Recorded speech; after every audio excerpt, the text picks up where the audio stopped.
Autobots, roll out! Hello and welcome to That's Just Prime, and today we're going to be taking a look at Transformers Movie Leader Class Optimus Prime from the 2007 movie. And this was my first video review request. This guy was requested by YouTube users Naoto Howard and Spines on YouTube. I'm not sure how to pronounce your names, guys. I hope I pronounced them correctly. And if not, I'm sure you'll go down to the comment section and let me know. Now, I guess technically this isn't really my first request. I got a request a few months back from YouTube, or not YouTube, from Facebook user Optimus Prime. He sent me a message requesting that I do Cybertron Optimus Prime. And as it happens, when he messaged me and asked me to do that figure, I had already recorded that figure and I had it ready to go to upload the following week. So, but this is the first time that I've had people on YouTube actually contact me and say, hey, do you have this figure and will you review it? So I'm kind of feeling like this is my first actual review request. And that's kind of cool. So thank you guys for getting a hold of me, and thank you guys for watching and commenting on my videos every week. I really, really appreciate it. Now, this guy here was released in 2007 and originally retailed for about $40. Here in truck mode, he's approximately 11 inches long and about 4 inches tall at the sleeper. Right here at the sleeper, or if you go to the top of the smokestacks, he's about 5 inches tall here. I really, really enjoy this truck mode. This is the first movie vehicle that we got, the first movie Optimus Prime that we got when we got him with the long nose truck.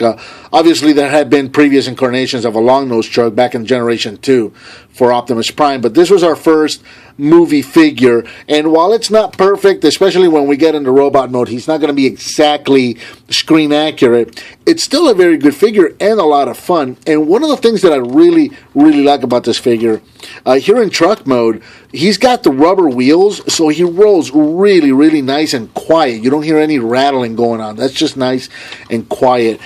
And the level of detail on the paint job for this guy, I think this may be one of the better detailed truck modes for Optimus Prime. As far as the level of detail that went into all the flames, obviously down here they didn't, you can see the gold fade in the front, and obviously down here they didn't do the gold into the blue part, but everything else, you've got all the gold fade, you've got all the blue flames here, red flames at the top here, red flames on the side and on the sleeper, then you got flames again in the back. And this is a lot of the detail that you start to see going away. You'll notice we start losing a lot of this detail as we go into the second and third movie figures. A lot of the flame details start to go away. The yellow or the gold rather, it starts to go away. I really, really like the way that this vehicle is detailed. You've got all the little, I don't know if you can tell or not, but you got all the little rivets on the side here. I mean, this is a very, very nicely detailed figure. That back here, that's going to be the cannon for robot mode, and it's okay.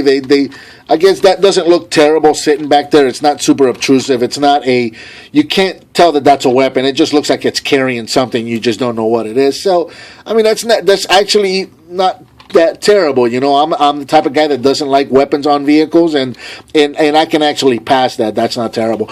The only thing that I think they could have improved on this figure is you'll notice that all of this is just your bland gray. Your grill here, your visors, your air filters, your step, your tanks, the smokestacks, all the rims. This is all gray plastic, and I would have loved to have seen this done with a silver paint. I'm not sure if the premium edition of this figure did that or not. I really don't. I'm not sure. I've never seen one of those in person. But if I were going to change anything on this vehicle mode, that would have been it. I would have given it some silver paint instead of the gray. We do have some lights and sounds up here on the top of the cab. We've got a little button here, and when you press on that, you've got a truck horn, a pretty convincing truck horn actually, and then you've got some lights that go out of the front windows here, which is kind of weird. I wish they would have found a way to put the lights on the headlights instead. But, obviously because of the way it transforms and all of that, that would have been near impossible to do, if at all. So, but I don't I don't understand that. I like the horn. I just don't get the lights on the shelf there, or on the windows there.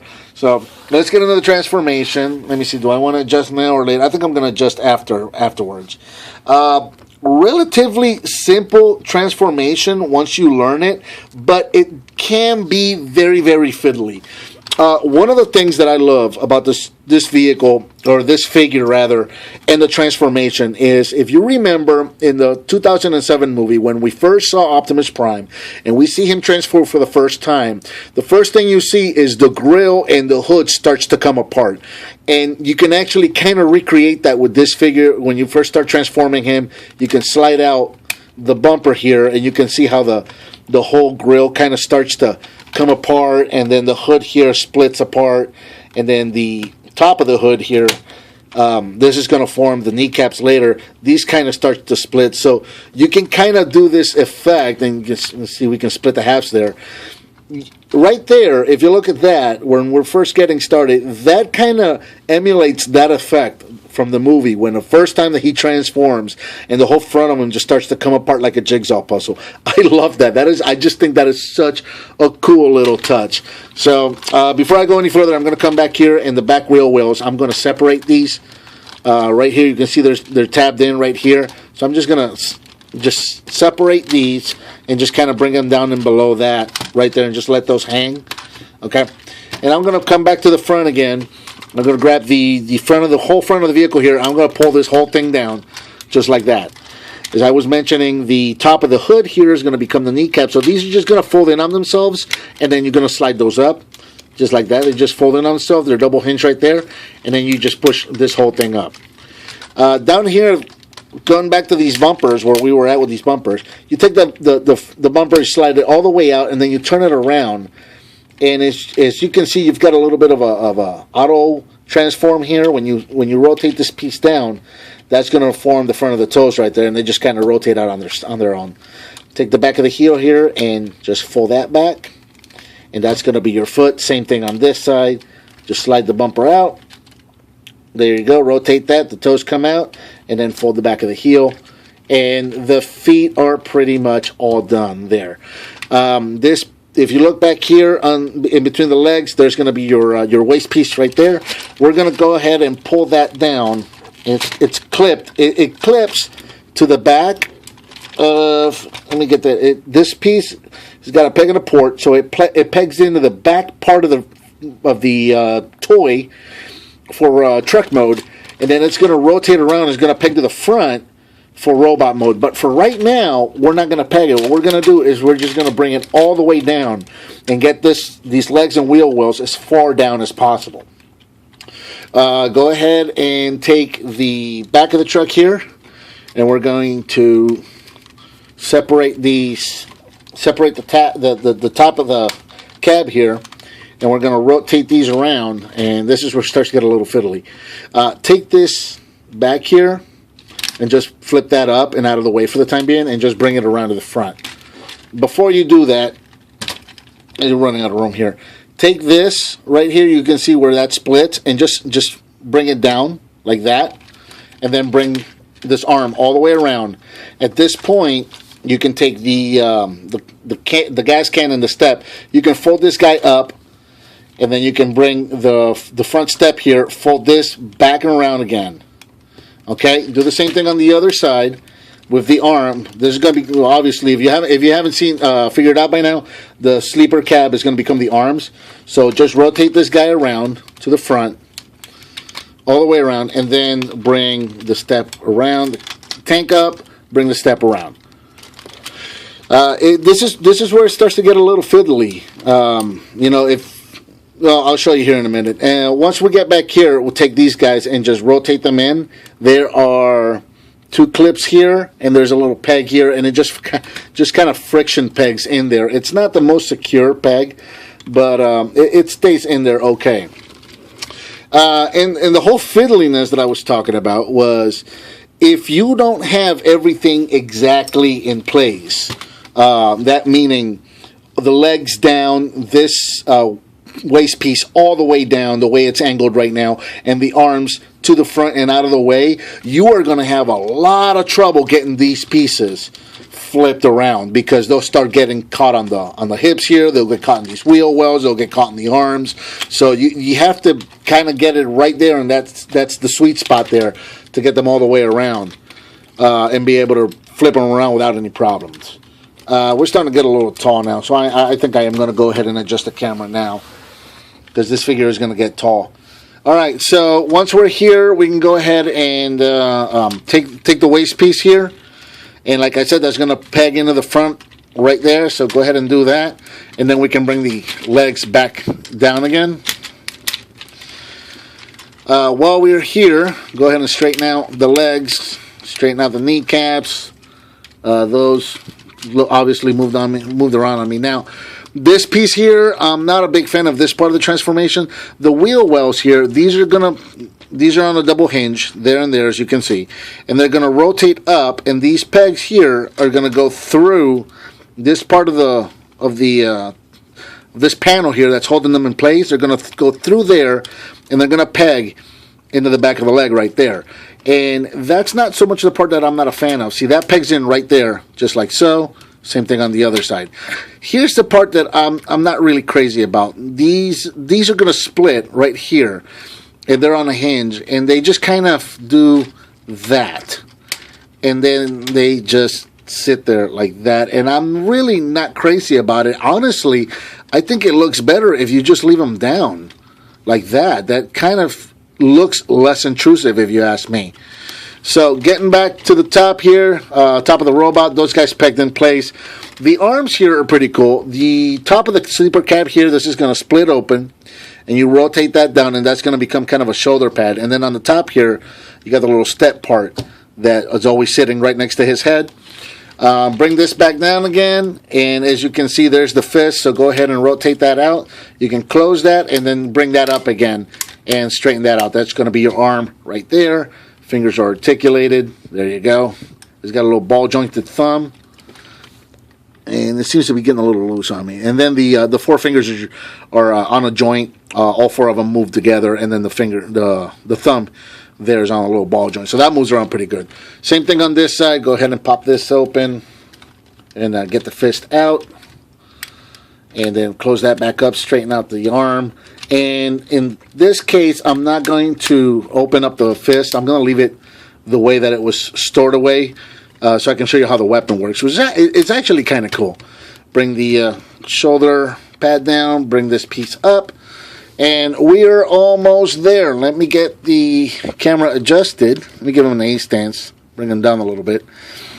And then for the final step here, you're going to press on the abdomen here, and we're going to get an epic head reveal. Where is it? There. So as you can see, the windows separated themselves. The whole head came up, and then we got some lights and some sounds. At this point, this button doesn't work anymore. That's the whole horn thing. It's gone. It's gone away.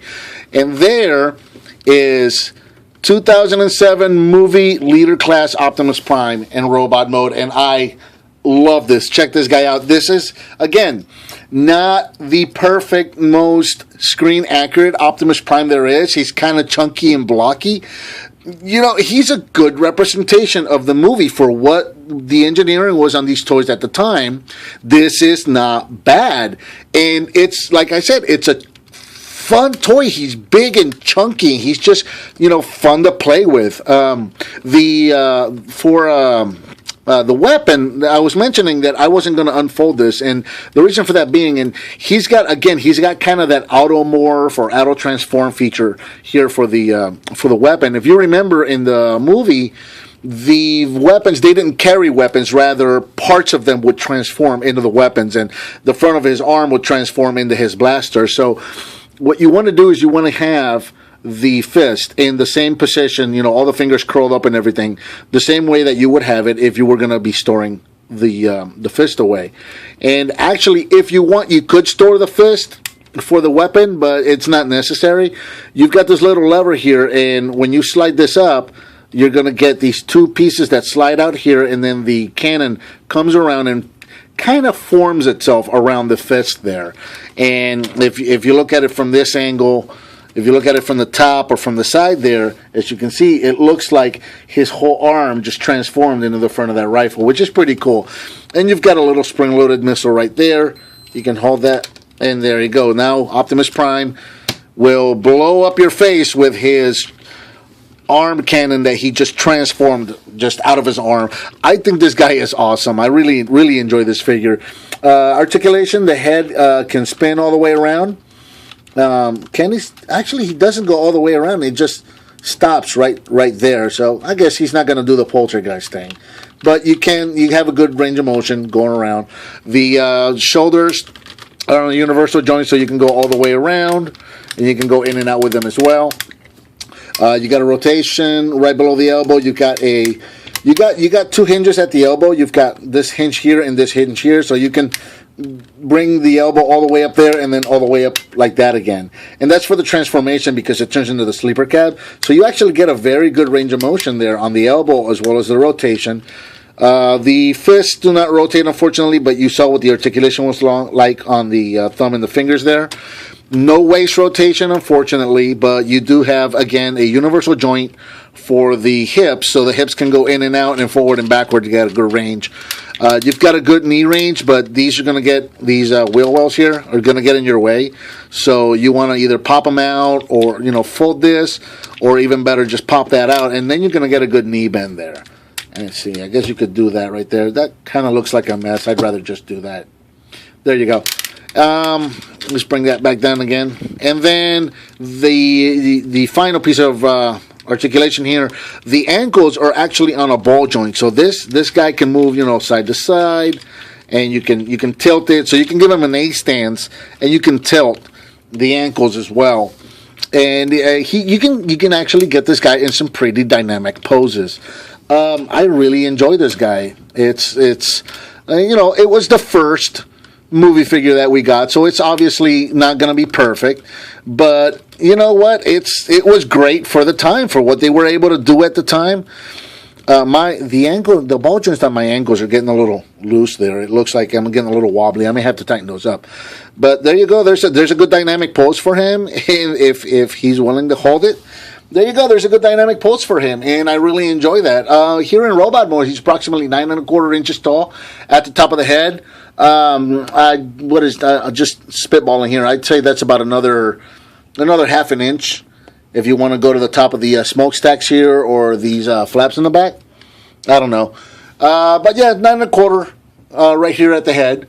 You saw the articulation, you saw the arm cannon. I really enjoy this figure here. If I was going to change one thing on this figure, if there was anything that I could change on it, it would be probably just the wheel wells here. I'm not a fan of how these, I don't mind these wheel wells here, but these, they really needed to find something. There's just nowhere for these things to go, and that is not a very good solution. If you fold those up, you can see there, that really just doesn't look good. I honestly think it looks better just clipped down like that. So if there was anything that I could change on this figure, I'd try to find a better place to put those back wheel wells. But if you can see from the front, it looks okay. So that looks all right. And the arm cannon, it works okay. I don't hate it. I also don't love it. It can get in the way. If you roll this thing back up again, as you can see, it just kind of sits there on the side of the arm, and it doesn't look great. Now, you can unclip it. When you're transforming this thing in the robot mode or in the truck mode, this thing is actually very easy to pop off. And you can just pop it out. It's just in a little clip. It's no big deal. See, now, the problem that I have with this is that it can be quite intrusive. And when I first got this figure back in 2007, one of the first times that I was transforming him, the thing, like I was mentioning earlier, you have to have everything just so in order to move things around when they're flipping. And if you don't have everything just so, things can get in the way. And I was still learning the figure. The arm cannon got in the way. It popped off, and it actually broke right there on that little hinge there. No big deal. I glued it back on, and it works just fine. It stays in place okay, and I don't really have any problems with it. It stays in place just fine, as you can see. And I was able, for the video, I was able to transform the thing without popping the cannon off. And I've learned to do it. But one thing to keep in mind, these are supposed to be toys for kids. So if I broke mine, I can imagine many kids broke theirs as well. So the arm cannon, I find it to be somewhat intrusive. Like I said, I don't hate it, but I also don't love it. It's there. What are you going to do? I was able to fix mine okay, and I don't have any problems with it. But again, I enjoy this figure. I know that later movies we got more screen accurate versions of him, but for the time, for what the engineering was at the time of the release of this guy, I think we got a very nice looking representation of the movie figure. He's chunky and blocky, and I really like that. It hasn't quite, at this point, this figure hadn't quite become just the collection of pointy, sharp edges that the movie Transformers were known for, and I appreciate that about this toy. He's still blocky, he's still chunky, and he's still a good representation of the movie figure, of the movie Optimus Prime. So I really enjoy it. I think that about covers Transformers movie Leader Class Optimus Prime. Please leave me a comment, give me some thumbs up, subscribe, and share with your friends if you like what you see, and I'll talk to you next time on That's Just Prime.